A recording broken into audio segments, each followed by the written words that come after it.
عد وعد وعد والجن يتمتع وأنتم لا تعلمون ما يفعل الجن. الجن إن دخلك العاشق فإنه يتمتع بالجنس فقط، هذا عمله.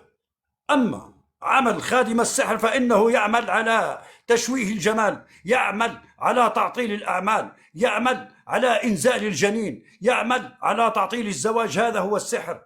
أما ما أنتم تصيبون به أنفسكم هو العين الحارة، لأن النبي صلى الله عليه وسلم وما ربكم قد ذكر العين في القرآن الكريم، ونبهكم نبيكم صلى الله عليه وسلم على العين وقال لكم أن العين مصيبة. العين من أنزلت أبوكم آدم بأن أصابته عين إبليس فقد حسده، والعين قد أصابت نبينا يوسف عليه السلام بأن حسدوه إخوته فشروه بثمن بخس دراهم عدة.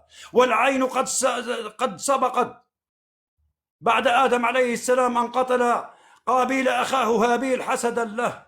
العين حق فاحذروا العين.